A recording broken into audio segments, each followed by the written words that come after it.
à tous et bienvenue pour ce nouveau test. Aujourd'hui, on va parler d'intra de chez CCA. Je les ai déjà depuis un peu de temps et même trop longtemps, donc je sors enfin le test parce que j'ai le temps et que j'y pense. Ce sont les CCA A10. Ils m'ont été envoyés par NiceHCK, donc si vous êtes intéressé pour l'achat, n'hésitez pas à passer par le lien. Si vous voulez me soutenir, vous avez aussi Utip, Tipeee, etc. Et merci à vous, etc. Ce qui fait qu'ils sont vendus une quarantaine d'euros et ce sont des intras qui, pour ceux qui écoutent de la musique classique, vous allez apprécier. On en parle tout de suite.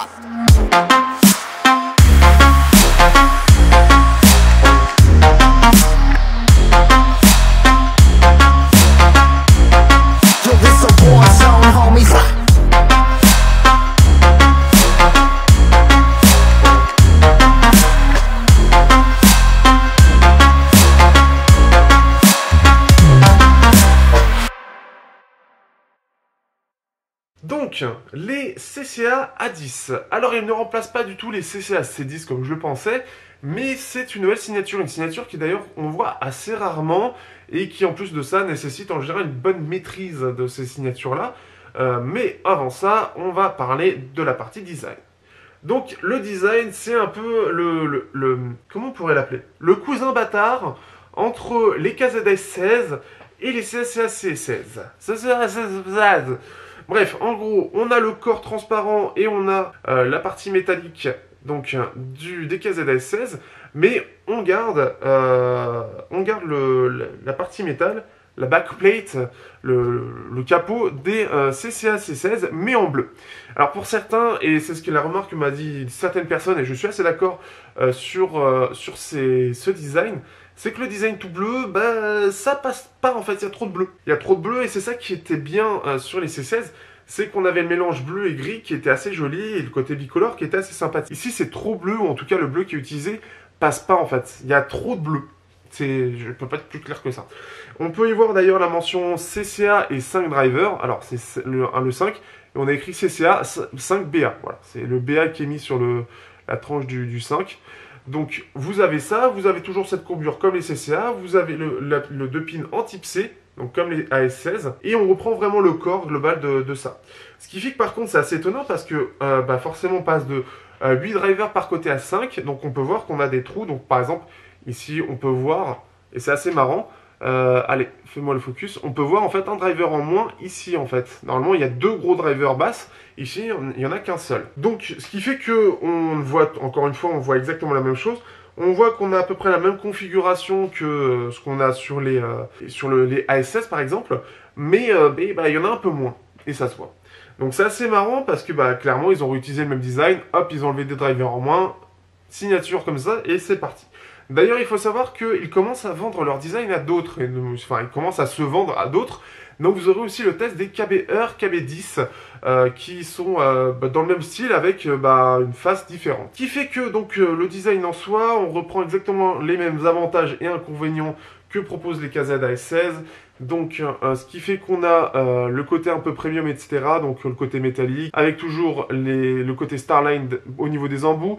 Vous avez toujours le côté très imposant, comme vous pouvez voir, il est vraiment imposant, il est vraiment gros. Vous avez le côté moins lourd, forcément, parce qu'il y a moins de drivers, donc forcément, ça pèse moins sur l'oreille. Mais comme ils sont toujours aussi imposants, forcément, c'est pas forcément agréable. Donc le côté transparent, ça permet aussi de voir au travers. Donc on peut voir toute la configuration et ça c'est assez sympathique entre la cavité et les drivers qui sont mis, le câblage et comment c'est fait, ça fait un peu bizarre ici. Hein. On peut voir, je sais pas si ça va bien se voir, mais on peut voir un amas de câbles juste ici, donc c'est assez marrant. Sinon après le design en soi, ils n'ont pas vraiment recherché le design ils ont repris celui des CCA C16 et AS16 et ils sont continués comme ça en se disant c'est moins cher de faire comme ça puisque ils le font en masse, puis voilà, et puis après ils font leur configuration, leur tourbouille et c'est comme ça. Au niveau du confort, d'ailleurs j'ai oublié de parler du câble, on a un câble classique KZ, j'en ai oublié sur l'AS16 aussi. Un câble classique KZ qui est toujours de bonne qualité, rien à dire dessus, et il sort toujours bien avec du côté thermoformé, la connexion type C forcément ici qui est renforcée, et c'est toujours du bon câble, le câble est toujours de qualité, donc pas grand chose à dire de ce point de vue là, donc ça c'est plutôt cool. Voilà un petit peu. Pour le côté confort, je vais vous montrer tout de suite, ce sera plus simple. Comme je l'ai dit précédemment, on est sur le même design forcément que les AS16, donc on a ce côté très imposant, très gros dans l'oreille. Pour les petites oreilles, forcément, ça ne passera pas. Donc ça, c'est l'inconvénient. Par contre, il est moins léger enfin, il est plus léger dans l'oreille que les deux autres, donc ça c'est quand même agréable, forcément. Les drivers au moins, comme j'ai dit précédemment, donc c'est quand même plus agréable. On a toujours ce côté effet un peu ventouse, on a ce côté un petit peu pression dans l'oreille, que l'on avait déjà avec les C16 et S16, mais ça l'est un peu moins, on est sur quelque chose d'un peu plus normal. Mais je trouve quand même que la pression est assez présente, donc ce qui fait que c'est un peu dommage de ce point de vue-là, parce que c'est clairement un petit défaut que je trouve, même si je le ressens beaucoup moins que les AS16 ou C16, ça peut en déranger plus d'un. Mais après, globalement, ça tient bien dans l'oreille. Pour ceux qui ont les oreilles classiques, ça tiendra sans problème. Voilà un petit peu pour cette partie-là. On passe maintenant à la partie sonore, et donc c'est la chose importante. Donc ce qui fait que on est passé de 8 à 5 drivers par rapport au C16. Quelle est la différence réelle? Eh bien déjà, on a un driver basse en moins. Donc c'est-à-dire qu'on avait le double driver, ils en ont supprimé un. Donc ce qui fait qu'en gros, on a un driver de basse, deux drivers médium et deux drivers haute fréquence. On n'a pas les deux drivers des AS16, on a celui des C16, donc les 3065. Ce qui fait que bon, c'est pas ça change pas grand-chose dans l'arrêté, mais c'est juste à repréciser. Donc ce qui fait qu'on perd en fait en gros deux drivers médium et un driver basse par rapport aux 8 qu'on est censé avoir. Ce qui fait que c'est surtout les drivers haute fréquence qui sont présents. Quelle est la différence réelle sur la signature? Donc la signature en gros, ça va être une signature qui est assez neutre jusqu'au haut médium. Et au médium en fait c'est là où il va y avoir un beau pic au médium jusqu'aux aigus. Donc pour faire clair, on a une signature qui est très orientée sur les aigus. Qu'est-ce que ça veut dire? Ça veut dire qu'au niveau des basses, on va avoir quelque chose qui va être assez neutre, assez en retrait, ainsi que les médiums. Et c'est surtout les aigus qui vont être mis en avant. Ça va permettre quoi? De profiter de la musique classique. Et ça, c'est une excellente chose. Alors, une chose à savoir, c'est la réception. Alors, pour ces intras-là, il a fallu les faire tourner un petit peu. Parce que de base, vraiment, les basses étaient vraiment fades. Et après les avoir fait tourner quelques heures, ça passait un peu mieux. Donc, voilà, vous faites-les tourner quelques heures, pas forcément beaucoup, mais juste de quoi les réveiller pour en profiter mieux, parce que clairement les basses étaient clairement en retrait, ce qui fait que ça rendait encore les aigus encore plus présents. Après ces quelques heures, on a quelque chose d'un poil plus équilibré, qui permet d'avoir quelque chose qui reste un peu plus fun. Ce qui fait qu'on a donc des basses qui sont légèrement là, mais un peu en retrait. Vous avez normalement la courbe, les médiums assis en retrait, les aigus qui ressortent beaucoup, comme je l'ai dit avant, donc je me répète, mais ça va permettre d'écouter de la musique classique de vraiment bonne qualité. Parce qu'en général, sur la plupart des intras, on va avoir une signature qui va être dynamique ou neutre, qui va pas forcément bien mettre en avant les fréquences en aigu. Ce qui fait que vous avez, par exemple, les C16, qui me permettaient clairement, c'était un des rares intras où on peut profiter de la musique classique réellement, avec une bonne tonalité et une bonne mise en avant des aigus, juste ce qu'il faut. Les A10, eux, vont les mettre un peu plus en avant, sans pour autant avoir ce côté un peu métallique, ce côté un peu artificiel, et c'est ça que je trouve sympathique. C'est ça qui clairement fait la différence. Donc si vous préférez avoir quelque chose d'assez neutre et avec des aigus qui ressortent, vous avez ces intras là. Et c'est assez bien fait, ils sont surtout pas chers pour ça.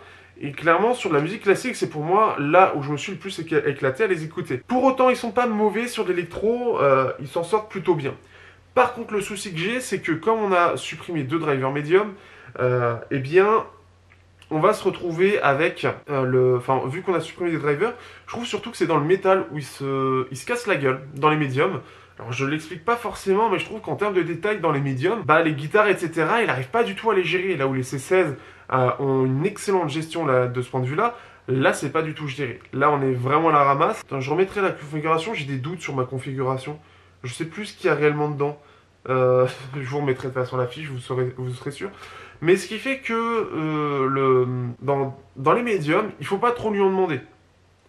Donc le métal, clairement, c'est proscrit parce que la guitare, on sent clairement que la gestion, le driver est très vite saturé.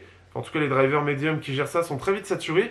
Et que, au lieu d'avoir quelque chose vraiment, on va dire, vous savez, la guitare, on a le côté très denti, donc pour la fréquence de la guitare, puisque la corde bouge, et vraiment on a l'impression qu'il l'efface, il lisse, parce qu'il n'arrive pas du tout à gérer tant de dynamisme, tant de détails, et donc ce qui fait qu'il est vachement en retrait, et quand on est sur du métal, justement, par rapport aux aigus, ça fait un réel creux en fait. On sent vraiment à la fois le détail des aigus, et le creux en termes de médium. Donc c'est surtout ça.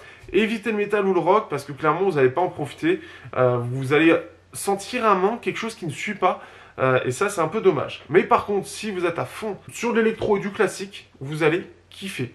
C'est de très très bons intras et ils se révèlent vraiment excellents de ce point de vue-là. Au niveau de l'isolation, enfin au niveau de la séparation des instruments, encore une fois, c'est très bon. Ça l'est moins, encore une fois, sur les médiums. Je trouve qu'il y a vraiment un manque. C'est vraiment son point faible, c'est les médiums qui ne sont pas très bons. Comme si en fait tout avait été fait sur la gestion des fréquences dans les hautes fréquences. Donc ce qui fait que dans les hautes fréquences, enfin, pour du classique, la séparation des instruments est excellente et on va avoir quelque chose de très clair, de très aéré, de très agréable. Donc une très bonne gestion des instruments, donc que ce soit au niveau de la scène d'ailleurs aussi, où c'est très bien placé, au niveau de la séparation, mais voilà, les médiums, eux, le gèrent moins. Encore une fois, je me répète trop. Ce qui fait que l'isolation aussi est vraiment bonne. On est sur quelque chose qui est toujours maîtrisé par KZ parce que ça a toujours été leur credo. Vient là le chat. Et ensuite, hop, voilà. Et ensuite, vous avez, au niveau de la conclusion, vous avez en gros de bons intras pour une quarantaine d'euros qui vont permettre d'écouter de la musique classique de vraiment de bonne qualité avec des intras qui sont assez rares à trouver sur le marché, en tout cas dans cette gamme de prix, pour avoir ce côté orienté aigu. Et des aigus qui sont bien maîtrisés en plus de ça, puisqu'on va avoir des intras qui sont vraiment qualitatifs dans la gestion des fréquences aiguës. Donc ça, c'est vraiment bien et c'est vraiment agréable. Après, vous avez les AS16 les AS16 qui sont beaucoup plus qualitatifs, forcément, mais qui sont beaucoup plus chers aussi. Ça fait vraiment penser en fait à des KZAS16, mais en moins cher. Il est forcément moins technique, mais qui passe vraiment bien pour du côté classique. Ça peut être vraiment des intras que vous pouvez prendre quand vous avez votre petite période classique, votre petite période audio machine, etc., ou Two Step From Hell, eh bien, vous prenez ça, vous allez vous éclater, très clairement. Et après, il n'est pas mauvais pour d'autres styles, il va clairement mettre en avant le côté aigu, mais il est fait correctement, il le fait de façon agréable, sans pour autant dénaturer en fait le reste de la musique. Et c'est ça qui est bien foutu dans ces intras. Ils sont pas vraiment agressifs non plus, ils sont pas artificiels et c'est, je trouve, assez réussi. Donc, si vous êtes intéressé par ces intras, passez par le lien dans la description. Merci aux tipeurs, merci aux utipeurs comme d'habitude. Et n'hésitez pas à faire un petit coucou au chat. Hein.